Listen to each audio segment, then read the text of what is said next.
Hello and welcome to our online English lecture. Students, in our previous lecture, we have already learnt about the new syllabus and the contents of our new textbook. Now let's start with our section 3, topic 1, that is summary writing. So what do you mean by a summary?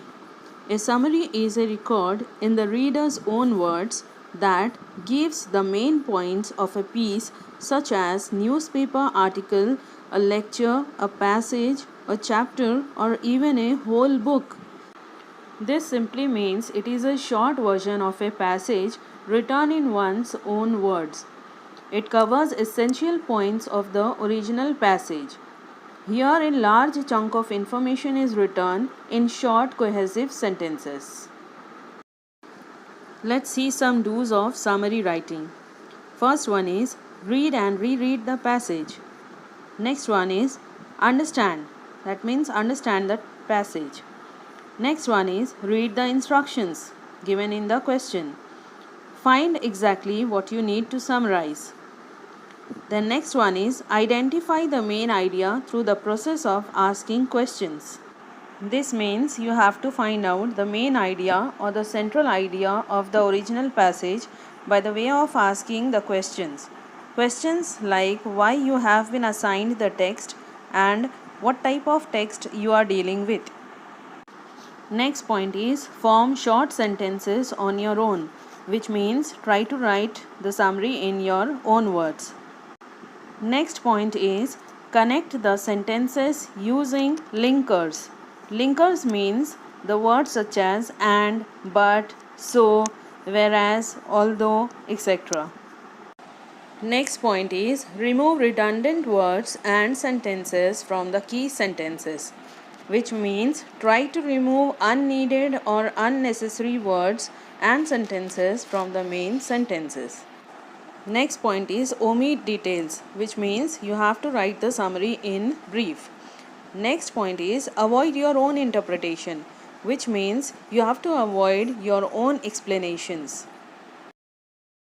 Now let's have a look towards the steps for writing a summary.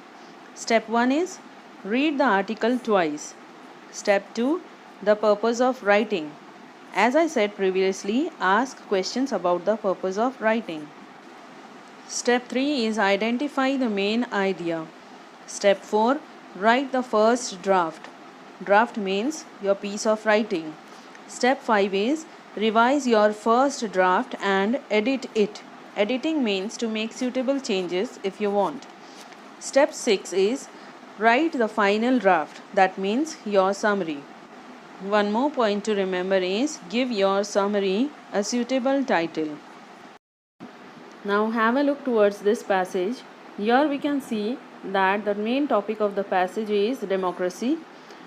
So in order to write the summary, we have to find out some keywords or main idea or theme of the passage. We can also try to ask questions for the purpose of the writing of the summary, like for example, what are the 3 things to do in democracy, and also what is political and social democracy, etc. Now we will see what type of question is given for summary writings. Have a look here. Write a brief summary of the above extract with the help of the points given below and suggest a suitable title. The points are democracy, 3 things to do, liberty, equality and fraternity, hero worship, degradation and dictatorship, political and social democracy. As you can see here students, this question carries 3 marks.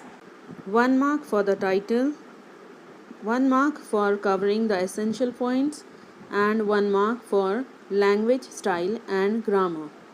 One more point you have to remember is there is no specific length of a summary. It must only be brief and should present the essential points. Hope you all have understood the topic. Thank you.